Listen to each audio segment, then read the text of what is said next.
Foi quando a gente vinha voltando da faculdade, né, no meu carro, eu tinha um Fusquinha, Haru estava comigo, e aí nós passamos no Parque do Flamengo, tinha uma placa, Burle Marx, Companhia Limitada, com telefone. E aí eu falei, Haru, anota aí o telefone, vamos ligar para lá e perguntar se a gente pode trabalhar lá. O Roberto sempre disse pro meu pai que quando eu completasse uma certa idade, que queria que eu fosse trabalhar com ele no escritório. De modo geral, o ambiente no escritório era de amigos, de convívio, de brincadeiras até, grandes tirações de sarro. E o arquiteto que falou, você pode começar amanhã, foi o José Tabacou. Eu não tinha a menor ideia de que isso foi uma página decisiva na minha vida. Ele ia em cada prancheta para ver o que estava fazendo, aí perguntava, ria, ele participava. Quando eu cheguei no escritório, eu nem pegar na lapiseira eu sabia. Eu engravidei, tive um filhinho, o filhinho ia para o escritório comigo e eu ficava num bebê conforto em cima da prancheta. O Gilmar era muito tímido, né? O que eu tô fazendo aqui? Como a gente não tinha o que fazer, nós inventamos de organizar aquilo ali. Naturalmente, ele foi criando confiança nos dois colaboradores dele. Mas já éramos assim, quem decidia as coisas. Boa, então a gente começou a chamar colegas da faculdade para desenhar. Então virou uma quadrilha de estudantes de arquitetura. Entendia aquilo como um trio assim, extremamente bem estruturado. Nunca cobrou horário da gente, nunca cobrou nada. Ele dizia que criar não tem horário. Criar pode fim a qualquer momento.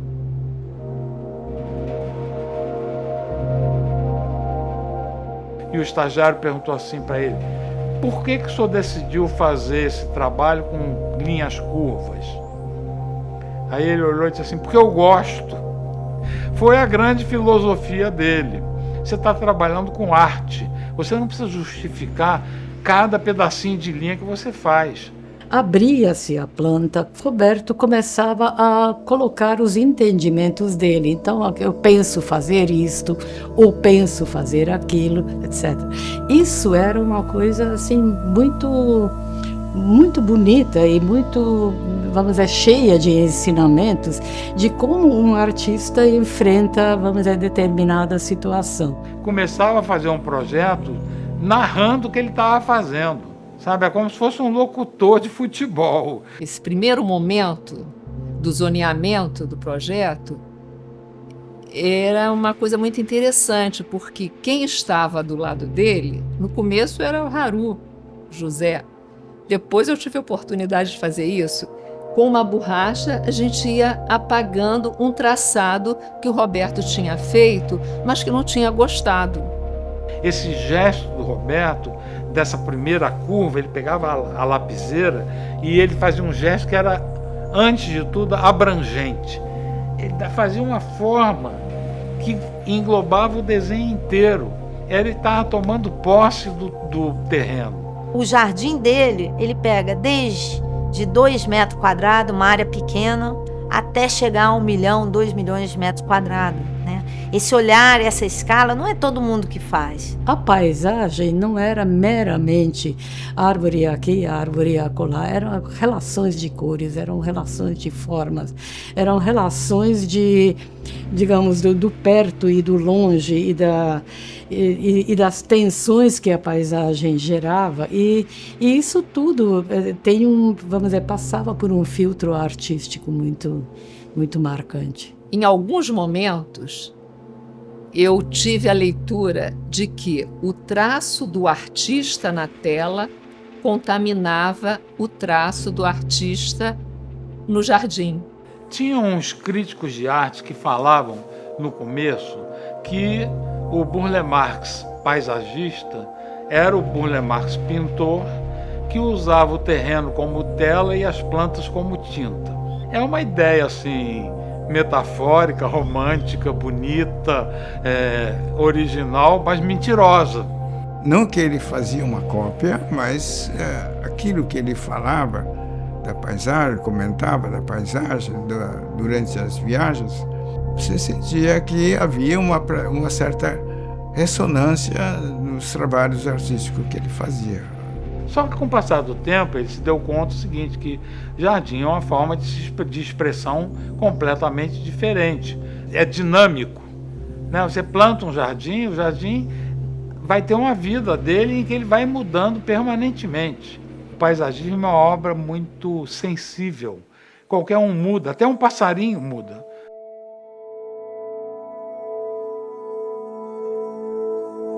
O Roberto chegou para mim e falou que gostaria que eu conhecesse o Jardim Botânico de Dahlem, onde ele descobriu as plantas, onde ele viu pela primeira vez aquele despertou o interesse dele pelo paisagismo.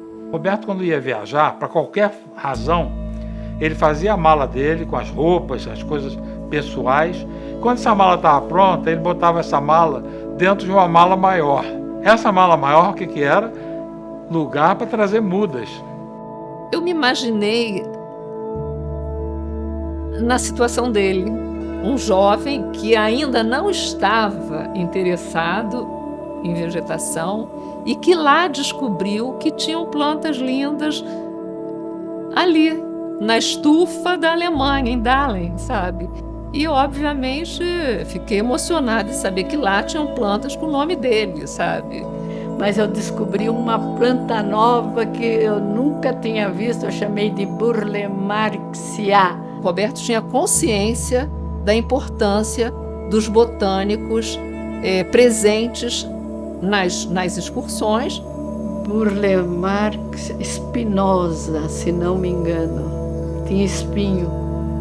Em especial a nanusa tem uma particularidade que é importante, porque nas excursões o Roberto olhava velózias e lamentava, ele disse, que pena que eu não posso levar.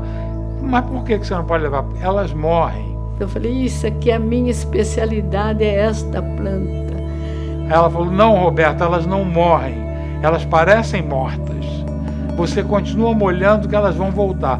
O único cuidado que você tem que ter é de não coletar de raiz nua. Você coleta com o tapete que ela forma embaixo, que ali tem nutrientes para ela, e ela vai se dar bem. Porque eu é que entendia da planta, na intimidade da planta. E ele entendia do conjunto.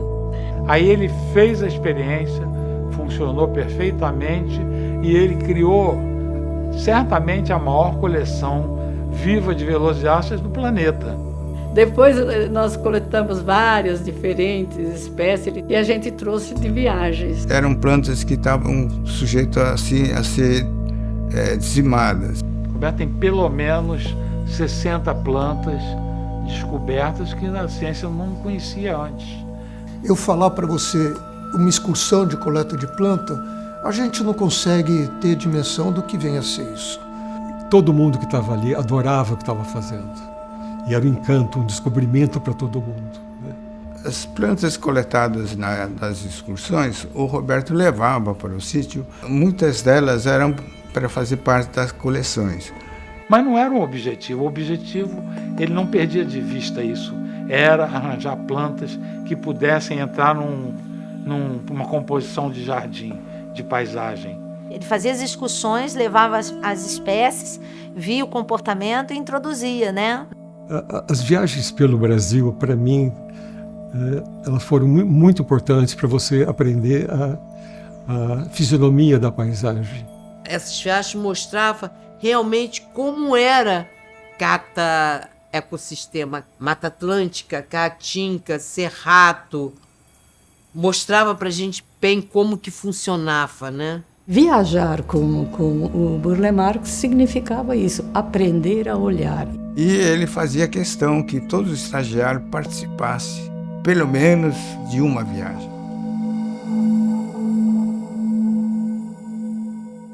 Quando eles entraram para o escritório, em 64, se não me falha a memória, tempos depois, a linguagem de projeto mudou. Aquela colocação das pedras de granito que tem formando grupos escultóricos entre o Museu de Arte Moderna e o Monumento aos Mortos, foi o Haru que fez. Aquilo era a antiga amurada da praia do Flamengo. O Haru vai lá e faz uma composição de pedras para a gente botar plantas. Então ela já começou a liberar para a gente, né? A ponto de, em algum momento, o Roberto deixou de ficar na prancheta. E quem o substituiu foi o Haru. Eu me lembro de Haru passando a limpo os desenhos de Roberto e dando palpites no desenho de Roberto. E Roberto sempre aceitou isso. O Haru, ele tinha seu estilo próprio, mas ele seguiu com o estilo, né? Adaptando o dele com o Roberto. Ele traduzia, a certa altura, digamos, projetos do Roberto, dando materialidade para aquilo. Haru era estagiário, muito novinho, né? Então acho que foi uma relação que começou muito cedo, muito nova, né? E foi criando amizade, carinho, né? Eu acho importante frisar que, para mim, o Haruyoshi tinha uma dimensão própria. A dinâmica entre o Roberto e o Haru era uma dinâmica, vamos dizer assim, linda. Que era uma dinâmica tipo pai e filho. Então ele soube a responsabilidade de receber esse legado e dar continuidade. Inclusive, eu fiquei uma vez bastante orgulhoso, porque ele me incumbiu de fazer uma montagem de esculturas de pedras junto ao Museu de Arte Moderna. Aí, então eu tive que montar essas pedras, né? Fazer como ele que agradasse quando ele voltasse da viagem. Aí eu acho que deu certo.